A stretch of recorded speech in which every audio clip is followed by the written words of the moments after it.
sé que me extrañas cada día. Si perdió el amor, lo siento, fue mala mía. Si fuera un cuento de fantasía, te llevaría a un paraíso y te besaría. Pero look at me, what in talking in Spanish. Welcome yet again to I was gonna say to another episode of the Cardboard Cave podcast. Even though we do have content that started the year, right? But no, welcome to the first podcast of 2026. I hope you guys had an amazing last year and a great start as well. We have had an amazing start of the year. We have had a lot of meetings, a lot of great things that are in the mix of happening for this upcoming year. But nothing, let's go ahead and straightforward to introduce all of our hosts of the show. And as well, don't forget, hey, if you have not yet subscribed to our YouTube channel, hey, subscribe to our YouTube channel and like this video if you like it. Today we're going to talk about our top 5 cards of the Lorwyn Eclipsed set. So let's go ahead in a round of applause with our first host of the show. Let's bring in the master of the dark arts himself, JP. Hey, what's up? Hey, what's up, JP? How you doing?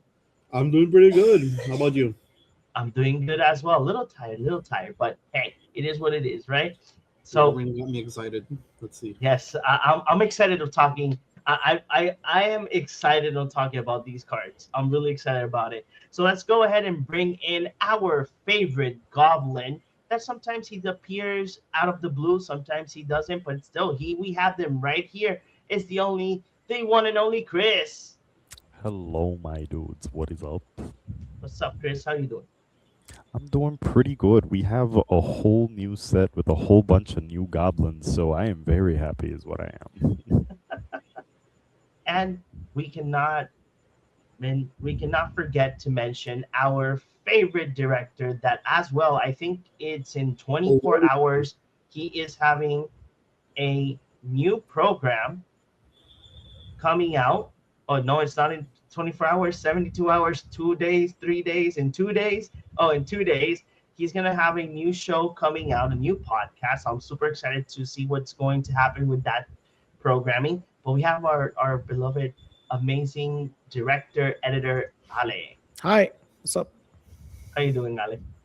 I'm good. I want to talk about sweet Spider-Man. Spider-Man? Teenage Mutant Ninja Turtles? Lorwyn, right? Lorwyn. Wait. Isn't it Star Trek? It might be. Who knows? They might just leak Star Trek tomorrow. Who knows? Who knows? Oh, God. That's a topic for another. We can use that as a topic on what's going on with Wizards of the Coast and quality control. But yeah, guys, give me at least your thoughts on the set. Starting with JP, then going to Ale, then to Chris. What are your thoughts of this set? Is going to be released actually the same day that that this episode is going to air. So, what are your thoughts? Slam dunk. Honestly, I love not only the flavor, not only the art, but also the actual cards, the effects.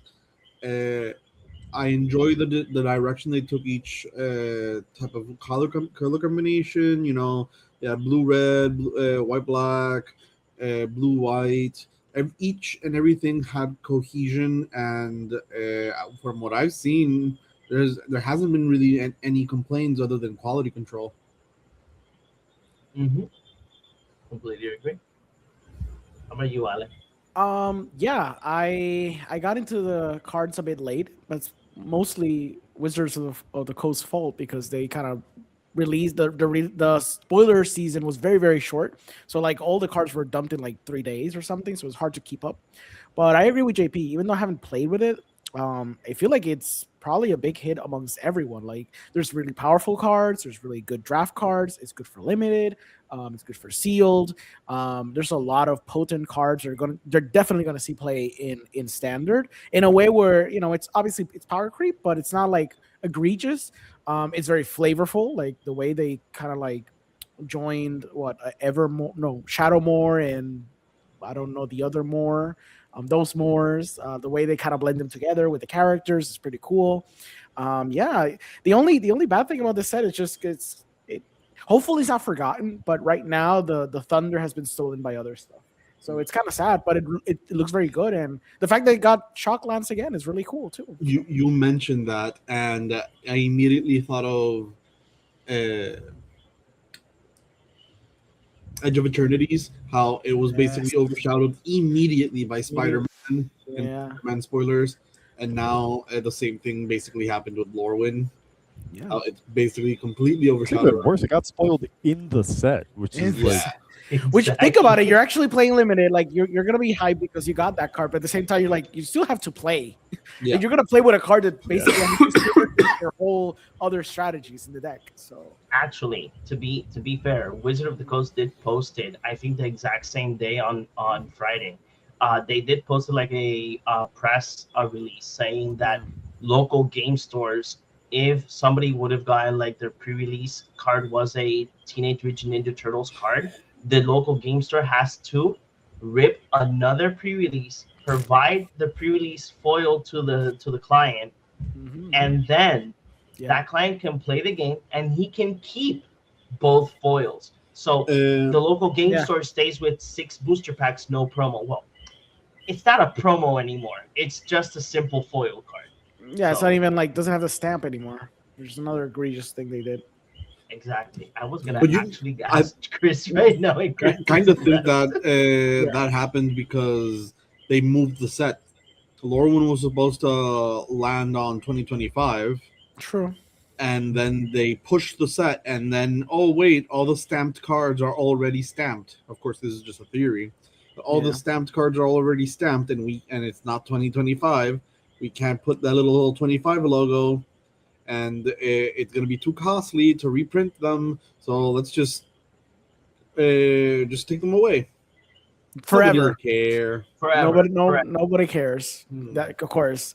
I think it's a psyop. I think they did this on purpose. Everything from the stamp cards to putting freaking Teenage Mutant Ninja Turtle cards in the set. It's all designed by design. I do not believe that they said that this was an error. This is a lie.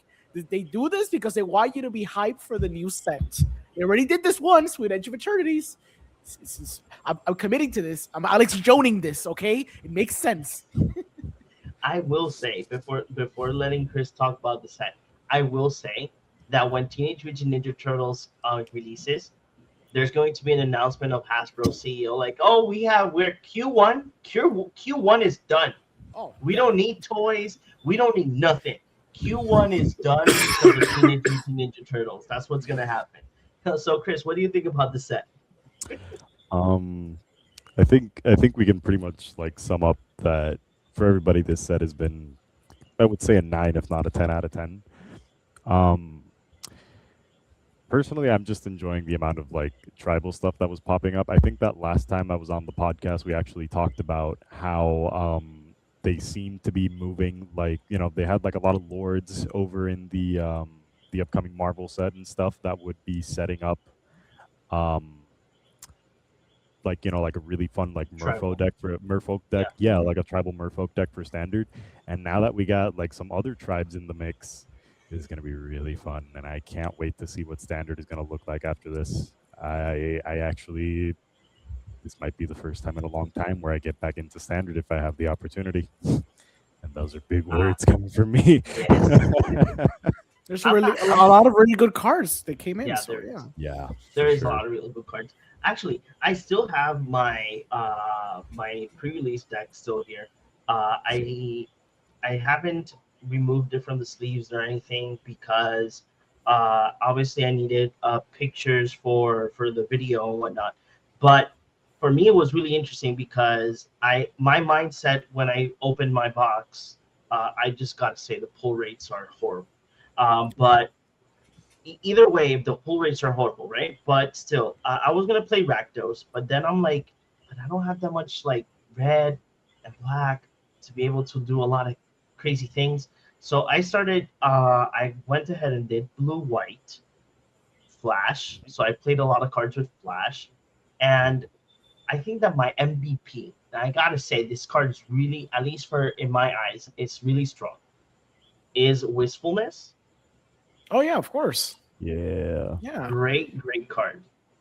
Great card. Even though I was planning on putting like a dash of green on my mana source just for for fun to do the other effect, but only with the blue effect. That if you cast it with 2 blue, you can draw 2 and discard 1. Very powerful card. 6/5 for 5 mana. That's great. And if you want to evoke it, is great as well, because you just use it for the draw. Especially that in this set, there's a lot of mechanics with, like, if you sack this, something happens, or if you do this, something other things happen. So it's really fun. This set, at least, I really enjoyed it.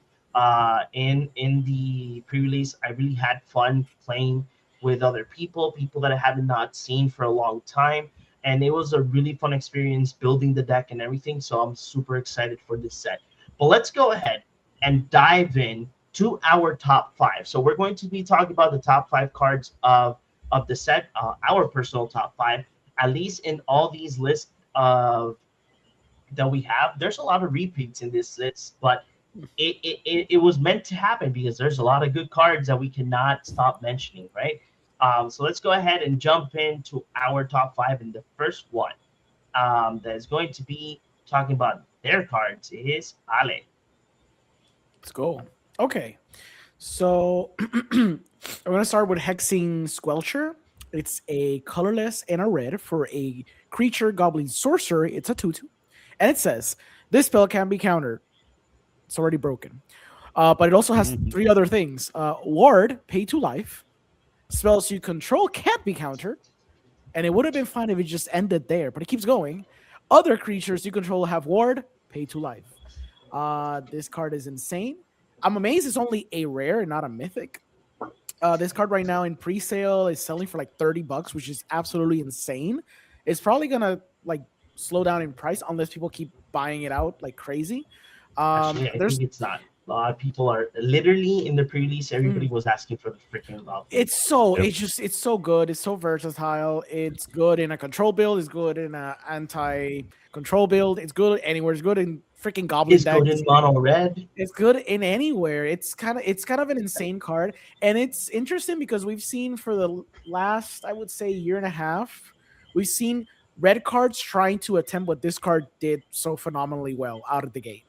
There's always there was the Spider Punk, which was almost this, but the downside was that you couldn't cast stuff either.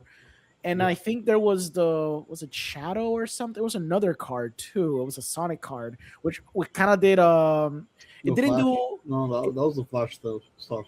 but it's basically like you can't interact with stack because it just has what is it, split second? Like it makes your spells have split second, which is kind of like almost being uncounterable.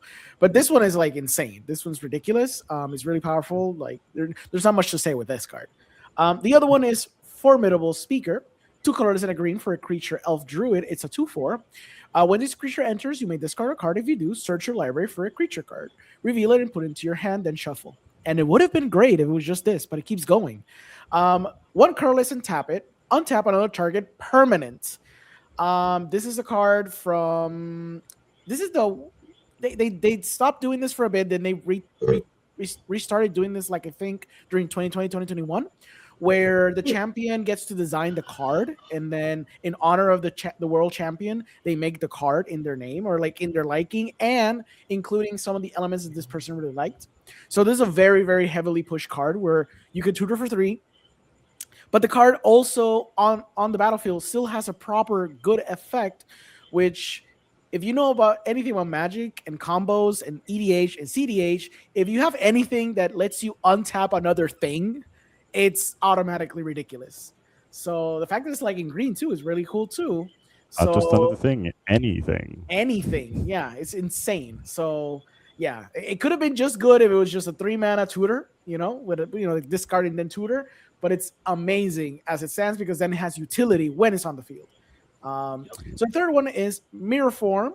It is an instant, 4 colorless and 2 blue for a mythic that reads, each non-land permanent you control becomes a copy of target non-aura permanent.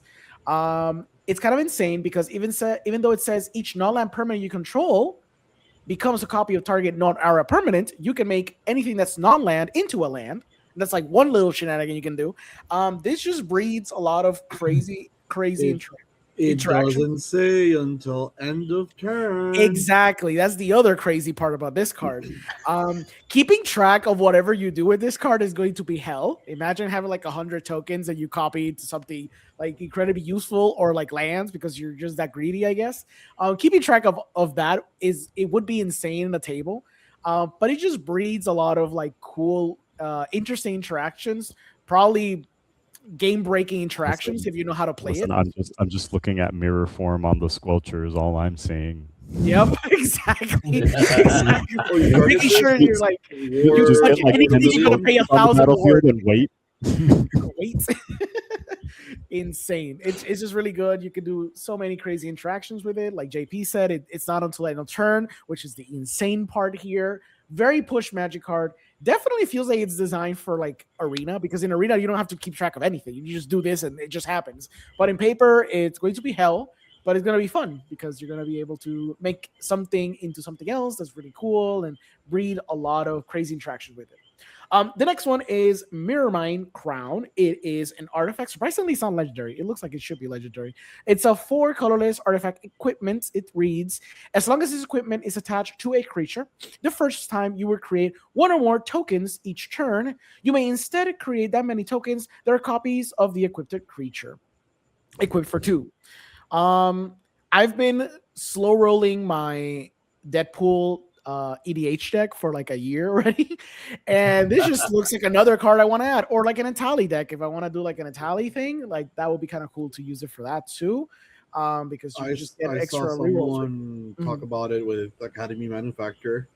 Ooh, And that's I'm gonna make a token, a treasure token. Oh no, there's three economy manufacturers, and on your turn, I'm gonna create a token. But guess what? Now there's 4 manufacturers in play, and now it's exponential, and it was like 300 something tokens.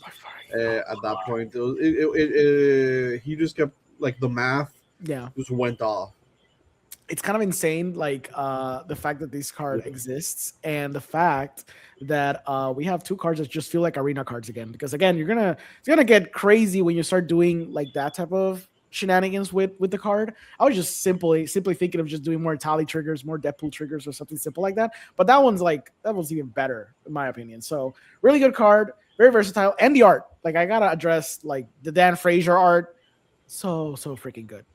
And the last one is Glenlandra's Answer. 2 colorless and 2 blue for an instant that says this spell can be countered. Wait, is this Hexing Quelcher?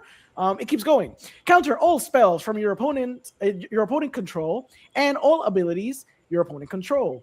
Create a 1/1 blue and black fairy creature token with flying for each spell and ability countered this way.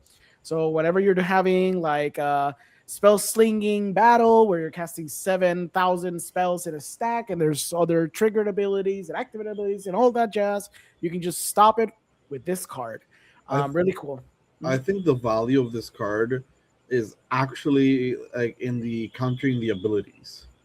Yeah, definitely. That's where people, because in more casual tables, a lot of people don't have the 4 mana always available. They kind of want to be doing stuff on their turn, and so if a board wipe, someone board wipes, and you want the board wipe to happen, they had a blood artist. How many times does it trigger? 18 times. Okay, so I'm gonna cast Glenalindra's Answer and just counter all those 18 times, 18 triggers, and make then I have creatures on the field.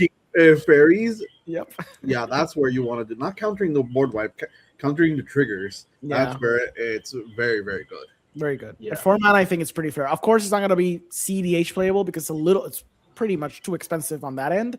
But for casual tables, for people who have like giant boards and crazy interactions, you can stop all of them and then create a board in blue too, which is kind of crazy.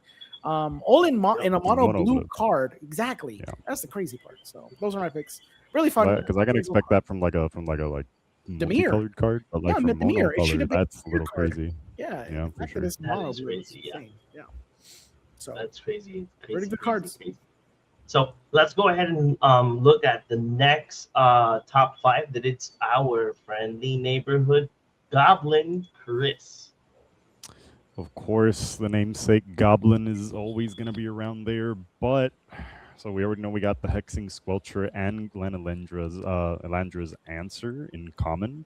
However, the first one I got coming up is Dream Harvest. I'm looking at most of my casual players out there. Each opponent exiles the top card of their library until the exiled cards with total mana value 5 or greater this way. Until the end of turn, you may cast cards exiled this way without paying their mana costs. Listen, hear me out. That thing costs 7 mana, but we all know we're not paying for it. We're playing blue and black. What do you mean? Yep. I would definitely try using that in more casual tables, because it will piss people off, and that is why we play Magic, right? Yep. But I think it does have a little bit of potential in certain tables where you do want maybe like a Eurico deck situation in which you know that somebody most of the other players are going to be running like huge value cards. You could absolutely get away with getting some extra ramp on the table, or at least getting just literally any of your opponent's big hits at this point. Like if you go with like mana value 5, you're going to be taking at like anywhere in between, like maybe like an average of 3 cards out of your competitive opponent's deck. So I don't think that's absolutely terrible, but again, just something I see more doing more work in casual tables for sure. You mentioned casual tables, but someone did the math. There was a post on Reddit about this card, and they said, well, not many blue-black decks would want this type of effect, but particularly this player was a Glarb, the Calamity's Augur player, the frog that cares about the 4 mana value or higher cards. Yeah. And they did the math in CEDH, and you could potentially exile 20 cards Yep. in total. Because Yeah. because each opponent, because each That's true. opponent Mana would, like costs a lot. even exiling 5 cards each, that's still 15 cards, but the average was 20 cards, and you would find a bunch of cards that would win you the game.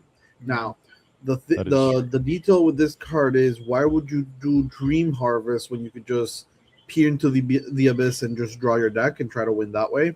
You make sure you win through your deck, and that was the main argument. But they had the numbers to back it up, and it's interesting to say the least that a 7 mana card is even in consideration for something as cutthroat as CDH. Yeah. Again, I think that this card really shines when you either try to cheat it into play somehow, or if you do something crazy like trying to play it like on your opponent's end step. That way, like with what's this, like Born on the Wind, or like those, like the flash instance that you just see running in a bunch of these decks anyways. That's where I think the card really shines. But again, it's also like that situation which this thing costs 7 mana and you can usually win the game for 3 mana, which is why I thought it might be better for like more casual tables, especially because actually recently I have been, and this is like bit of an aside, I have been running a lot into players, like a lot of people just looking for casual games at this point instead of like going super hard and competitive, which for me personally has been an issue because I do like seeing how far I can stretch the magics. It's a lot of good magic there. Yeah. But yeah, so aside from the 2 buddies already discussed, we also got Grub, Storied Matriarch. On the front side, which I think is the red side, I absolutely forgot what the front front side. The black side first. Oh, is black it? side is the Oh, first. yeah, that's true. Because I was like, I remember that when I was reading this card, I was actually interested in the red side. Give me 1 second. So I can read it for you. Yeah. So at least the red side, which is the one you're interested in, is she has Menace. Whenever she attacks, you may blight 1. If you do, create a tapped and attacking token that's a copy of the blighted creature, except it has at the beginning of the end step, sacrifice this token, not in the next end step. It's just at the beginning of the end step, sacrifice this token, and at the beginning of your first main phase, you may pay black. If you do, transform Grub. And she's a 2/1. Crazy. Exactly. And then the black side, which is the one you guys can see there, has Menace. Whenever it enters or transforms into Grub Storied Matriarch, it returns up to 1 target goblin card from your graveyard to your hand. So I think this might be my new goblin build. That'd be fun. It looks super fun, but above everything, just being able to even just have the threat of Grub's red side coming in and making a goblin of something ridiculous. Like, I don't know, just siege Ant Commander to make a bunch of like goblin tokens, and then next thing you know, I can just sacrifice the copy for 2 mana, hit something for 2. It's just, I don't know, it just opens the possibility for so many fun little things, especially with how much like carnage goblins create at a table specifically. I'm actually like just stoked to see how this works out with the pre-con commander as well. Ooh, yeah. Heck yeah. So next up, and I think Meek Attack requires little to no explanation. This thing costs 3. It's an enchantment that costs 3 mana. And if you pay 1 and a red, you can put a creature card with total power and toughness 5 or less from your hand onto the battlefield. That creature gains haste and is sacrificed at the beginning of the next upkeep. End step. And so, I mean, I think we can already all just like see where this goes, right? I mean, you have Grub's red side making copies. You can put in something for free with Meek Attack. Attack with the red side, make the copy, and then just bring it out of the graveyard next turn. Just super fun stuff. And I think it might actually, depending on what, I have to do like a little bit of research, but that thing even looks standard viable. Just being able to put like a big cost goblin with a low power and toughness. Mm-hmm. That's they're good gonna, ETB, which happens. There's a lot of goblins. They're like 4 or 5 mana. They're 2/2s, 2/3s. Exactly. Yeah. Because they have really good ETBs. That's where, like, it really changes. For example, you also have the one that I like using a lot of Commander. What's his name? He's usually like a mid goblin card. I forgot. Comes down for 4 mana, and he looks at the top 6 cards of your library. You put all the goblins into your hand instead of 4 mana, casting that guy for 2 mana. And then he, like, gets off. No, not Muxus. Muxus actually, does more stuff and he's better. And then but he's a 4/4. The other guy I'm talking about is a 2/2. He just puts them into your hand instead of the battlefield. Goblin Ringleader. Yes, there we go. I think it was Goblin Ringleader. Yeah, so just casting something like that for 2 mana instead of having just be able to get value out of something like Krenko or something. As I'm thinking again, just mono red like commander decks and stuff like that, especially Krenko like this, it'll go nuts. It's a cute reference too. So yeah, for sure. Like it's just a nice little reference to sneak attack there, while still being relatively tame in comparison to something as ridiculous as sneak attack in standard. Which it's pretty good. It's pretty good. Pretty good. Okay, so up next with his top 5, it's me. Oh, let's see. So here's where the function cards start coming in. It's been a long while since I've had a planeswalker in my top 5, being somebody that loves playing commander with planeswalkers. So remember planeswalkers? Yes. We get 1%. We used to get like 3 planeswalkers. I know. We got 2 by the way. We did get 2. We did get 2. We did get 2. Let's start with my first card as a Johnny Outland Chaperone for 1 and 2 white. You have a legendary planeswalker, a Johnny with 3 loyalty and 3 planeswalker abilities. So we have the +1 that you can create a green and white gifting creature token. With -2 that a Johnny deals 4 damage to target tapped creature. And a -8 that says look at the top X cards of your library, where X is your life total. You may put any number of non-land permanent cards with mana value 3 or less among them onto the battlefield, then shuffle. I really do like the card because, again, I think it's one of the things that Chris has mentioned. There are so many things that we can do in standard now with this set. So I saw Johnny, I'm like, oh, this looks interesting to run maybe 2 in a standard deck. Because 1, it costs 3 mana. It creates a body. It is kind of removal. It does require for the card to be tapped, but it counts as removal. And as well, the -8, even though the -8 is not like what we're aiming for when you're playing standard, but it is something that you can actually pull off when you're playing standard, unless if the meta is a little bit much more aggro. If it gets to a point that it's aggro full. Are you looking for the #1 local game store here in Puerto Rico? I got it for you. It's called Titan Games. They are located in Caguas and in Rio Piedras. As well, they have their own website, titanhobbygames.com. There you guys can find your favorite TCGs and much more in their website. That's not all. Just pass by. Every week there's an event, and there's a lot of things you can do with Titan Games. All of their information are in the description below, so pass by and check them out. But I really do like a Johnny. I was very surprised when I saw it. I was like, oh, wait, we have planeswalkers in this set. Again, it happened like what Alice said. All of the cards went kapoof, and the whole set was spoiled. So it's like, hey, I didn't get a chance to see the cards, man. But hey, it is what it is. And let's go ahead with my second card. This card, one of the reasons why I added on my top 5 is because it was part of my pre-release deck, and it did so much. So for 1 blue mana, you have Flitterwind Nuance. So a creature fairy rogue 2/2. It has flying, and this creature enters with a -1/-1 counter on it. So it'll be a 1/1 when it enters the battlefield. So you will pay 2 colorless and 1 blue to remove that counter from this creature. And whenever a creature you control deals combat damage to a player or a planeswalker this turn, draw a card. So just imagine that you have a bunch of creatures and you only have 1 card in hand.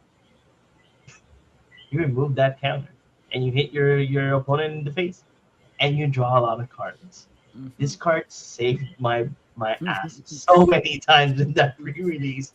It was crazy. And I only had 1 copy of it, but the other reason why I had it in the deck, it was just cost 1, so it was a great 1-drop 1/1 with flying. So we all know that normally in sealed, your best catch is to have creatures that have flying, because there's not that much creatures with flying in most of the sets. So most of my creatures were flying, so I just wanted to make sure that I would hit in the air if I could. But I just love the effect because it takes you out of, like, if you're stuck with like a lot of creatures or mana, or you're just drawing lands, there's a whole, this creature can actually help you out, either drawing that removal card or whatnot. It could help you out. Maybe for like a mono blue tempo deck, this is pretty good, because if you have potentially a bunch of weenies that fly, you can just pay 3 mana and then just swing away and draw a bunch of cards to recover. Because that's one of those things where like aggro decks and weenie decks tend to like you tend to lose a lot of cards because you use all your resources so quickly. So it's pretty good. So I do want to say something about this card, but also about another few cards. This is the last card that I also had in my initial list, but then you guys added, and I was like, okay, let's try to have a diversity of cards, and there are other cards I like, because Flitterwing Nuisance is perfect for cube. Yeah. If I were to ever make a cube again, this is like the perfect build around for a +1 counter theme. It would have to be a lower powered cube, but still, it's very, very, very strong. And because I'm already talking about the cards, I thought about. I love Meek Attack. Yeah. Okay. I love the concept of Meek Attack. Yeah. And obviously I also am running on the bandwagon on Hexing Sculpture. Because that card's so good. Crazy. It's insane. It's insane. Yeah. Oddly enough, I don't think I would run it in Magda. Okay. What am I trying to protect? All my win cons are abilities, not spells. I never cast anything when I'm trying to win. That's fair. Is the ward 2 pay 2 life? That 2 life is. I don't think that's peanuts in Commander. Yeah. I don't think that's that important. Yeah. I think it's more like, it really depends on the type of deck that you're running. because, for example, I did recently run into somebody who was just running a lot of red stacks in their deck. Long story short, I forgot what deck it was off the top of my head, but essentially the whole concept is, hey, like I'm going to be playing pieces that you want to remove from the battlefield. I'm going to be punishing you every time that you do, and he's just constantly like, every turn he's draining at least like 4 life globally from the table. So as the game goes on, just keep draining and draining and draining, and that stacks up. So in that specific like use case, it's good, but I think I've otherwise in heard of Commander this it's a little. or type of deck. I've heard of it. Yeah. Oh, for sure. I've been trying to make a mono red like stacks deck for years. I just haven't like had the chance to sit down and put together the budget and like my brains for it. But You don't need to. It's trust me, okay. it is. Just do coming. It will Magda. Just do Magda. That's it. happen. It already exists. So What about It something already like exists. Kratos or something? Just a little, I mean, I little fun. guess. This is guess. just to I don't know. celebrate me coming back to the podcast with a game of Commander. Little friendly little cute little game. I have like 3 decks I haven't even used yet. Oh, I have. Let me see. In CDH, I have only one. Oh. CDH only have one. I have one in process of building, and I do have a modern deck as well in process of building. But let's go ahead and go to the next card, because if we go through this rabbit hole, we won't stop. For sure. Okay, my next card. I really do like it. I think the concept of the card sounds like a lot of fun. I'm still trying to figure out if there is a merfolk that it's 3 colors that you can run green, white, blue. Still haven't found it yet. But if there isn't, so sad. But it would be kind of cool to run all those 3 colors in one deck. But if Wizard of the Coast was not gonna let me, I will find a way. So next card is Deep Way Too strong. Navigator. Stop it. So for white, for 1 white and 1 blue, you have a creature merfolk wizard 2/2 that has flash, and it continues going on with when this creature enters, untap each other merfolk you control, and as long as you attack with 3 or more merfolk this turn, merfolks you control get +1/+0. Crazy. This is crazy bonkers. The reason why I like this card is because while building the pre-release deck, I was like, man, I don't have that much merfolk, but I had a lot of changelings. So I was like, wait, it works. So I was like, I'm adding it in the deck. So it was really, really fun interaction to be able to attack. And then when your opponent's like, I'm going to, your opponent has this mindset, I'm going to just drain your life to 0 with this next attack. And you're like, wait. Before blockers. You gotta put on the sad face before they go to comments. Be like, damn, I guess I gotta tap out this turn. Oh no. And then I'm like, it's like, hey, wait. I'm gonna cast Deep Way to untap all of my merfolk. There's so much versatility in this card. It's insane. It can be a protective piece. You can play it at the end of turn. You can try to use your merfolks that you attack with to block with. Then you attack the next turn because it's already gonna not have like summoning sickness. It's insane. Yes. So good. I love it. That's why I played it. I was like, wow, this card is crazy. Yeah, the second part of that text is what's like really interesting. Is it's as long as you attack. So if you have anything where like any situation in which power matters, like at any point, and you just like, oh, okay, cool, yeah, like I attacked with 3 merfolk this turn, so hot. Yep. The next card, I think is there is a group of these type of features, but this is one of I would say one of the strongest ones of the bunch. I think it's the strongest one. Yeah, I agree. So for 3 mana and 2, these are called hybrid mana, right? Yes. 2 hybrid mana, let it be blue or green. You have a creature elemental incarnation, that says the following: when this creature enters, if you paid with 2 green, was spent to cast it, exile target artifact or enchantment and opponent controls. If you use to cast it with 2 blue, when it enters, you can draw 2 cards and discard a card. You can evoke, cast this creature with 2 hybrid mana, let it be blue or green, and it's a 6/5. So in general, let's say in general, let's say for instance, you don't want you're stuck, you can use this as an early drop if you have two blue, or an early destroy target something with two green, give give or take. The other Destroy thing target is soul that ring is what I read there. Hmm. I read destroy target soul ring is what I read right there. exactly. Ooh. Turn one soul ring. Oh, there you go. Just make sure you enjoy your turn one. As well, if you fully cast it for the 5 mana, you can actually get both effects, and you actually have a decent 6/5 creature on board.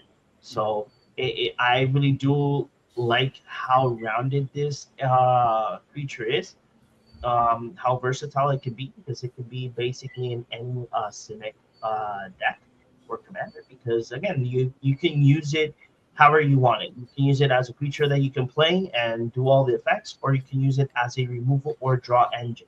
So it's a win-win situation with Wistfulness. I'm And really thinking about this card because I bought the commander deck for Ashling Hmm. for the elementals, and since she makes the evoke cost 4, if I want to, I can pay 5 to keep the creature around. I can pay 2 to just get one of the effects, or I can pay 4. And as long as it's green, green, blue, blue, I'll get both effects. Yep. But the thing is, once it dies, because it enters back and doesn't do its effect, because the copy that Ashling creates is not cast.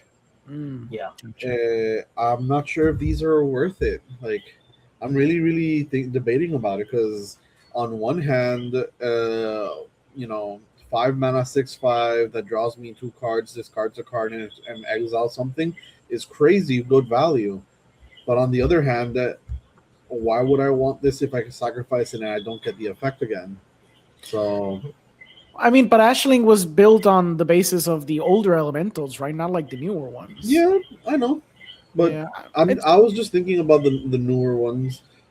Yeah, I think these were designed definitely for standard, especially with Yeah, the sort of versatility they have. Since already Magic has been going through this whole phase of having cards that are modal in one way or another, and this one's yeah. just another one like that, where you have a lot of versatility in one singular card. This basically acts as a card that should be in the sideboard, but now you can actually have it in the main board, and it has a lot of utility in the main board. So, yeah, it's a really Yep. good card. it's a really, really good card. And then my final card of the bunch is a card that has made a lot of people in the community either mad or very excited. They're gooning. Exactly. So high perfect Morcat. I hope I said right. So for 2 colorless, 1 black and 1 green, you have a legendary creature elf noble 4/4 that has the following ability. So whenever high perfect, I keep saying priest, Jesus Christ, high perfect Morcant or another elf you control enters, each opponent blights 1. So tap 3 untapped elves you control proliferate. Activate only as a sorcery. I really I've do like always it. wanted to play not Lathril. Right? Exactly. That's what I was gonna say. I always wanted to play not Lathril. The Lathril can be in the 99, and this could be crazy. It could do more crazy things. Um, Jesus. but Insane. wow, being the fact that this card can work so good as a as different type of like commander builds with it. You know, you can do either tokens, you can do counters, you can do literally anything you want with it. And it The seems like a fun build. the interesting thing about this card is that in the Lorwyn commander deck for Mhm. the goblin, Yeah. the card that combos with her was reprinted. So there's an enchantment that's 4 in a green. The name I can't remember right now, but it says that whenever a -1/-1 counter is put on a creature, I think it's your opponent's control. You create an elf. So as long as there's 3 -1 counters on creatures, you can among creatures you control, you can tap 3, proliferate, and get another 3, and keep on doing it. As long as you can keep putting on -1 counters on creatures, you just keep on going. And immediately people were like, "Oh yeah, so you just do that, and with the Yawgmoth out, you just board wipe everyone, and you get a bunch of creatures." It's crazy. That's crazy. You know, I have one curiosity question. Everybody in the community, not everybody, let me clarify. Some people in the community got mad about this card's artwork. Can we get mad on how sexy Oko looks? It looks very sexy too. You know where I'm getting at, right? Make magic sexy again. The artist made a That one's definitely controversial. Jesus. post. I can't remember in which platform, where they were like, "Oh yeah, so this is like I made this art. Ask me anything," and they were like, "Did you get specifics on the feet?" And they were, "Yeah, I got a lot." Oh my god! That was Like we intentional. can't cater to the foot fetish. We're gonna go ahead and give this one to the monster fuckers. Yeah, let's Exactly. The reason why I mentioned it is like when I was looking for doing the artwork for the top 5s, I was like, hey, there's an Oko card. Cool. It's a planeswalker. Awesome. When I saw the flip version, I'm like, wait, he has no shirt on. You know, I don't he's get it. casting a spell. That's the thing. He I needs don't to get take off it. his shirt to cast a spell.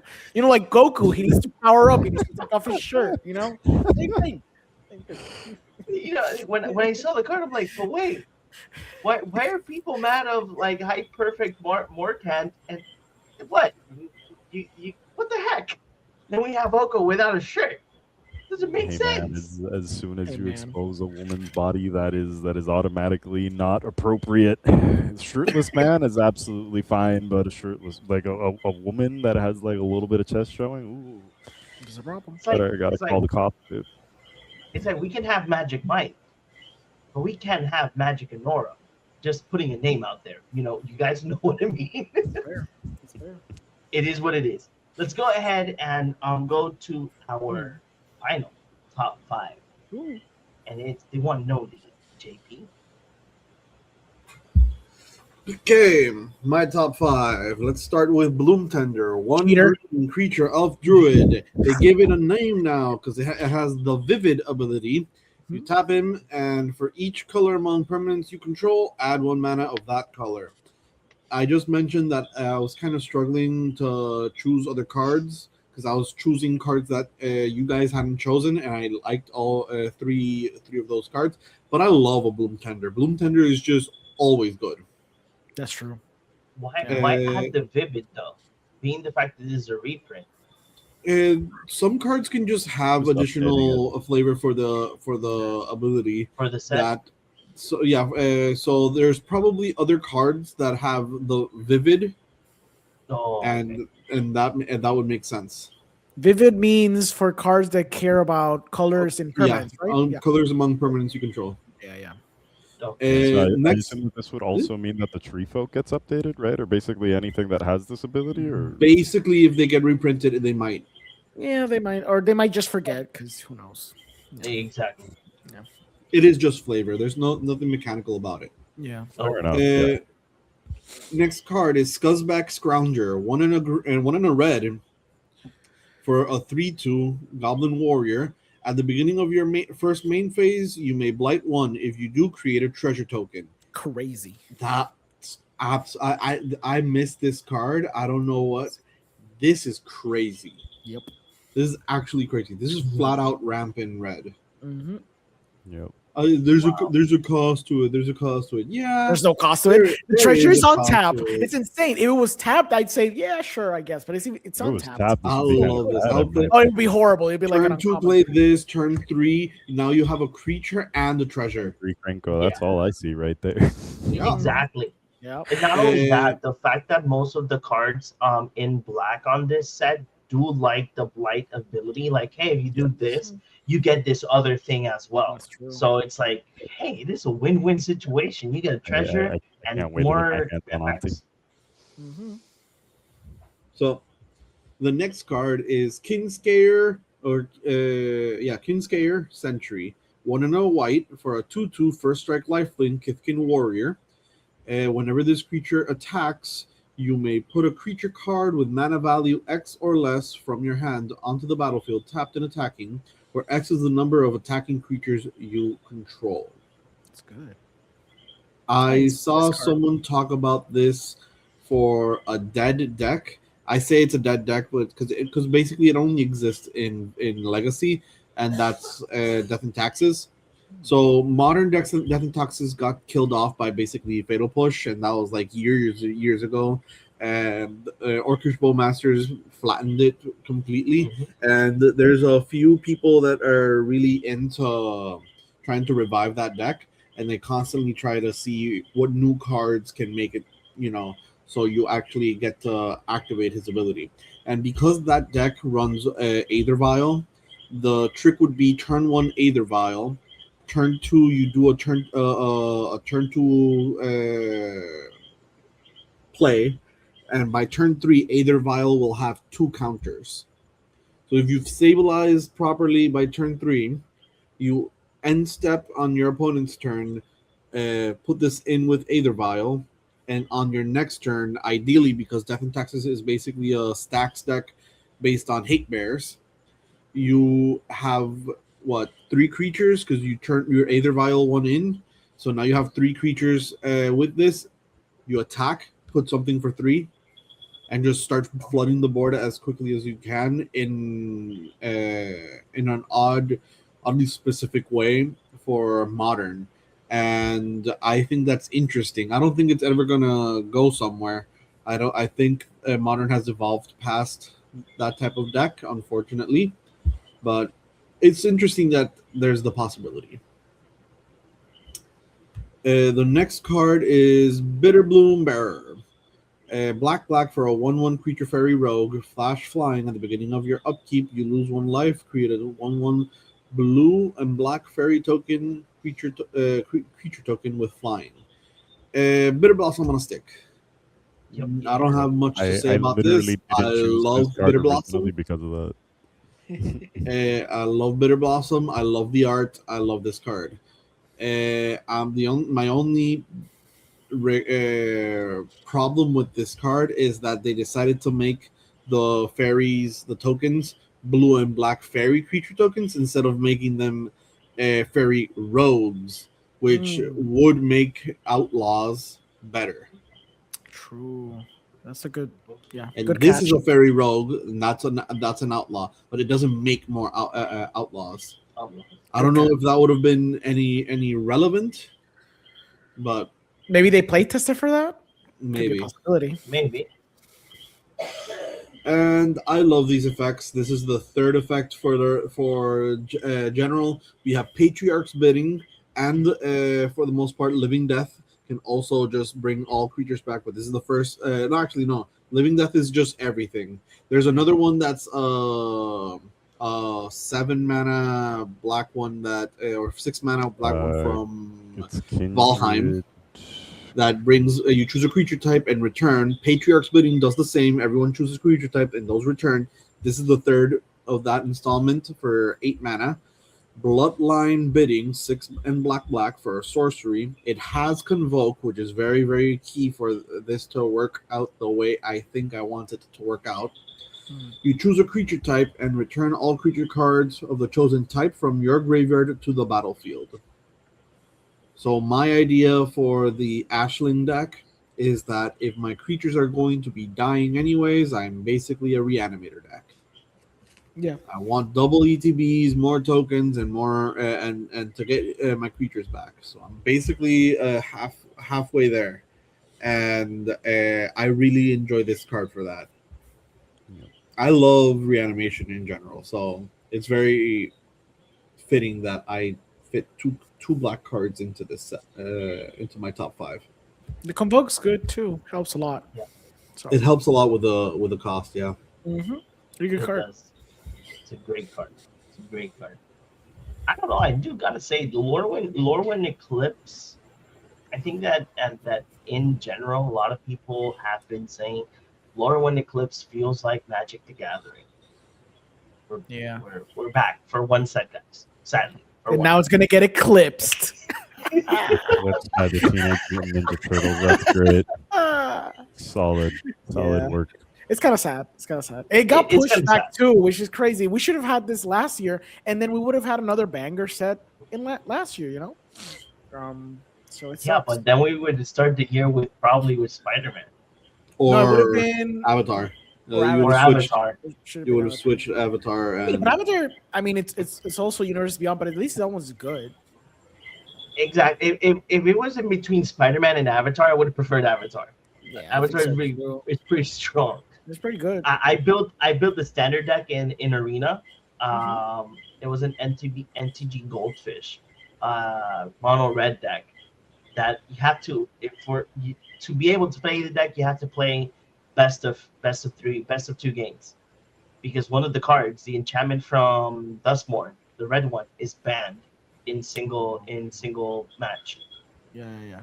in arena, not in paper Magic, but in arena.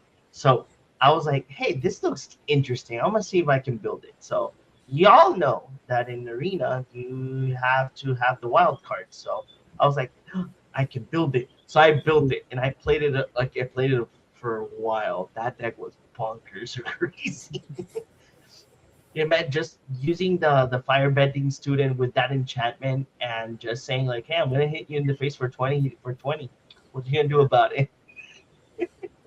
And wait, but it's fun. So I really do want to say that despite what happened on my pre-release event, um, despite what happened, I really did have fun playing Sealed, and I really hope that I could play this either in draft, let it be in arena, or in person. Really would love to play it in draft. This set is really phenomenal. At least you can play it in any format, and it's super fun to play with. And this coming from somebody that hasn't been in a pre-release for a long time, and I'm really excited when it releases. I hope that it does not get eclipsed, like Ale said, from Teenage Mutant Ninja Turtles, or let's say that they want to start bringing previews for Star Trek, because why not? Wizard of the Coast is a special cookie. But in the roundabout, starting with Chris, then going to Ale, then going to JP, what are your final thoughts of Lorwyn Eclipse? You're muted. As I was saying, same thing as my initial thoughts. Like, I think it's a 9 out of 10 set for sure. I've seen just about anybody talking about this set having a bunch of fun with it, and again, just what you guys mentioned earlier, just feeling like, they came back to Magic instead of just messing around with Universes Beyond again. So it's like having a tall glass of water after walking through the Universes Beyond desert. It's a good way to put it. Yeah, pretty good set. Very good set, actually. They really took a lot of care and attention to making this set work, be synergistic, be filled with lore. It'll be interesting as the year progresses and we get the other 6 sets that we're missing, both in universe and Universes Beyond, to see how much this set holds up. I think it'll hold up pretty well. I think the cards that it inherently has are very, very strong. We didn't talk about one of them, the one drop, the mono black one drop that is a 7/7, but no, it's a 7/7. No, it's a 7. It's a 7. Yeah, I'm just thinking that's Shadow. It could be basically sort of like a soft Death Shadow. Yeah, that card is obviously gonna make waves. I think that card's very, very powerful. We didn't talk about that, but for standard or even for modern, it has the possibility of being very, very, very good. So cards like those, I think, will have longevity, which is kind of good. So it'll be interesting because it's the first time ever. We're gonna have 7 standard sets in one singular year, so it'll be interesting to see how that goes. But overall, yeah, I like the set a lot. I wish I could have, played the pre-release. Maybe I'll catch a draft or two if I have the chance. So it seems like a really solid set. I love the set. It's been a long-awaited one. I was never there for original Lorwyn, and I love the art. So I'm just very happy, just in general. I completely agree. This is a very fun, interesting set. I hope that it does not get destroyed or bunkered by future upcoming sets in these upcoming weeks. Like that, we can have a little bit of hype for Lorwyn Eclipsed. So if you guys have not gotten your chance to be able to get your products, that's fine. Don't worry about it. If you guys just want to check out our main sponsor, Titan Games, all their information is down below. But you guys can get your products. They do actually send it to USA. So if you guys go to their website, Titan Hobby Games, you guys can get your product and they will send it to you. And as well, one more thing. If you guys don't have nothing to do in June, I do have an event for each and one of you for the 12th, 13 and 14 of June is the Super Otaku Con. So if you love anime, video games, TCG, board games, and a lot of more things that have not yet been announced, Pass By is going to be here in Ponce in the Complejo Ferial. So all of the information is going to be as well down below and in our social medias. We're going to be there as well. We'll have full information on what is our spot, but we know that our spot is going to be big. We're going to have TCG, board games, D&D, and a lot more. Maybe something special for our MTG community as well. It's still in talks, but let's see what happens. So round and about, starting with Chris. Chris, where can the people find you? You're muted again. Love it. Of course, I'm muted again. Now, like I was saying, the people can mostly find me here in the Cardboard Cave podcast because I keep trying to do other stuff, but other stuff keeps consuming my time. So Life. again, yeah, just life happening. So you guys can find me here in the Cardboard Cave podcast along all of these wonderful people. But more importantly, Orengo, where can the people find you? People can find me here at the Cardboard Cave talking about sweet in-universe cards, finally, after such a long time. You can also find me in Cinemas Podcast. I do movie reviews, and I have a new one called Cállate, Dale Play. I'm doing that with a friend called Magdiel, our first episode. I'll give you the spoiler because by the time you post it, it'll be up.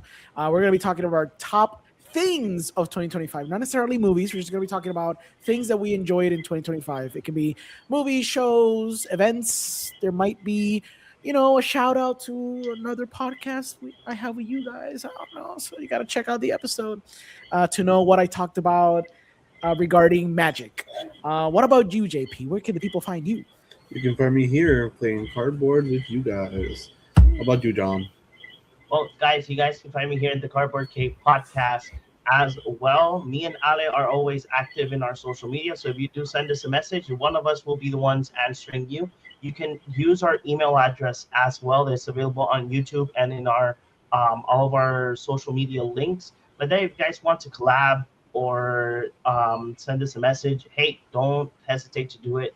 We will love to collab with you and or see what are your thoughts, like if you have like an idea for a show or something like that, we can go ahead and dabble in to brainstorming your idea. As well, we do have our Discord. Go ahead and check out our Discord. We have it completely utterly free, so you guys can join our little server. And as well, I do have another YouTube channel called Real In Films, and I will do movie reviews as well. I already have a couple of interviews from this starting the year, already a couple of interviews up in the channel, that a couple of films that I saw in different festivals. So if you guys want to check it out, check it out. And I will be live on Conexión Espiritual Radio, my first 2026 radio show on the 6th of February. So check it out if you guys want to listen to me talk about movies as well, but Christian-based movies. But nothing, guys. I hope you guys enjoyed today's episode. So I hope you guys have a great rest of the year. There's a lot of more to come for you here from the Cardboard Cake podcast, and we will see you all in the next one. A rope until I cut it, bala pa tu cabeza, para delicadeza, habla la realeza, salva naturaleza, method for your mentalities, kill them with no fatalities, happy with all the cannabis, welcome to your reality.